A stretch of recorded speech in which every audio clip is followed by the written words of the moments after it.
Hey, welcome back to No Hype Beer Reviews. Unless it's your first time, then welcome. Please consider subscribing. If you do, hit the notification bell, get all the updates. We're set for today's video. Saturday and Saturdays I do Cellar Saturday where I drink something out of my cellar, drinking it down. So been trying to prioritize beers that have adjuncts in them, just because they fade at different levels, they can go sideways, etc., etc. Especially since I don't have the shelves, I'm having a harder time finding them in the boxes. But well, I'm just going to keep doing them as I can find them. So this is 2020's Bourbon County brand stout. That is the one that's aged with Earl Grey tea, black tea, and honey. Let's see, stout aged in bourbon barrels blended with Earl Grey tea, black tea, and honey. It says for 2 years, so I am past the 2-year mark for aging. Well, yeah, bright. I don't know how to pronounce it. Barama, the thing that's in Earl Grey tea. Aroma from Earl Grey tea, followed by deep, dark tea notes with a subtle honey sweetness. Great tasting notes, Goose Island. The adjuncts are the tasting notes. 14.1% ABV, and it's kilogram tea. Is a company they got it from. Yeah, I would have thought a lower ABV than that, so I don't know how much, like, sounds like they maybe more like steeped the tea than like made tea and then added it to the beer. I don't know. That way it looks better.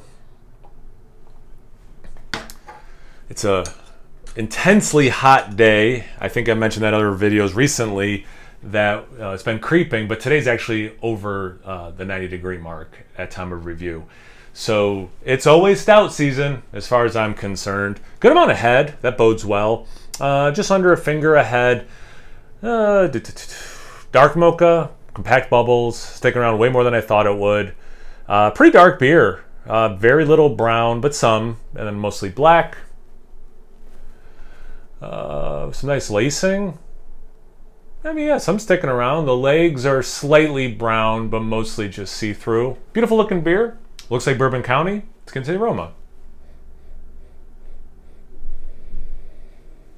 At first, I mostly just get regular Bourbon County. And then it totally still has that Earl Grey thing. I wouldn't say, and again, however you pronounce that word, it's that thing. It's not super black tea-y. To me, it's got a little bit of it. Don't get me wrong, but it's very much just what I think Bourbon County smells like. You know, chocolate. Maybe the uptick in the licorice, and I think that's part of what the black tea is doing. But yeah, very chocolatey. A little bit of caramel. You know, it's some roast, but not overly roasty or too much roast. Yeah, now I'm getting more and more of the tea element holistically, so that's interesting. After I spend so much time kind of breaking that up.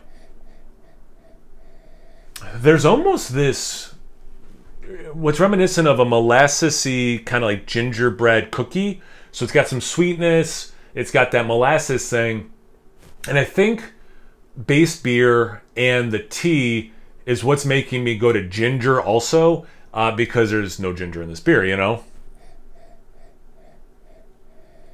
It smells good. Get into the glass. And you know what? Also, not only does it smell good, it smells interesting. You know, it's like it's a little different, which I like. So let's see about the taste. Cheers.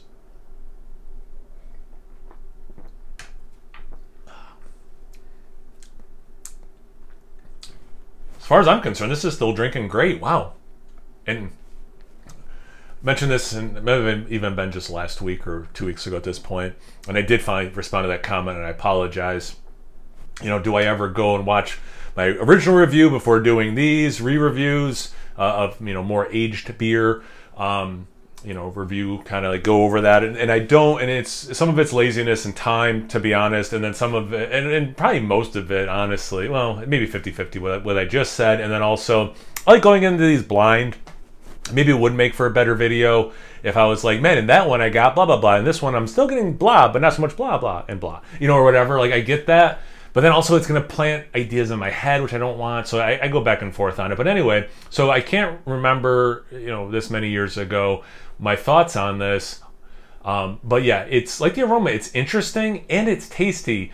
The black tea still shining. You know, I didn't know how long black tea would stick around. And I'm including the Earl Grey when I say, maybe I should just say tea. Got it right away. I would say throughout, a little bit in the aftertaste even, with the more traditional Bourbon County stuff. That chocolate's nice. The caramel's a little bit muted. I think that's why I'm going more molasses, like I said, in the aroma, because of everything else going on. Little bit of oak. I didn't really get in the aroma, a little bit in the taste. Yeah, a little bit of the, you know, boozy, bourboniness, a little bit of warming in the chest. Also, just speaking of booze. And it's got the sweetness, but it kind of, I think the alcohol and everything else, you know, it finishes a little drier than I might think based on the sip. Not that it's overly sweet, but it's just kind of, again, it's a little drier than I would have thought based on the taste. And like what I'm tasting when I'm sipping it. I'm like breaking down more than I need to some of these thoughts. Sorry, everyone.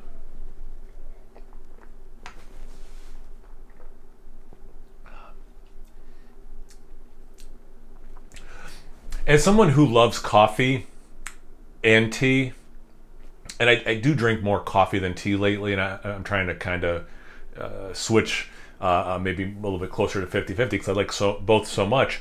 I associate chocolate notes with coffee, you know? So to me, the coffee stout makes so much sense, and I'm not going off on that. Don't worry, guys, about this company and some of their choices lately.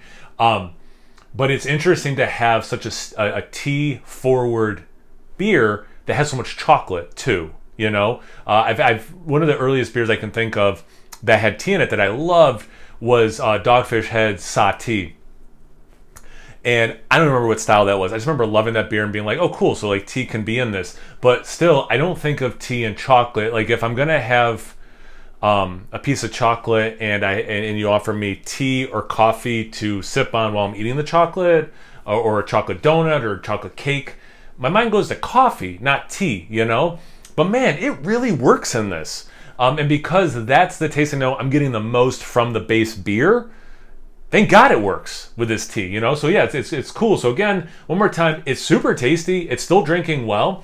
And like the tea's still there. It hasn't faded. It's kind of blowing my mind. And yeah, just it all works.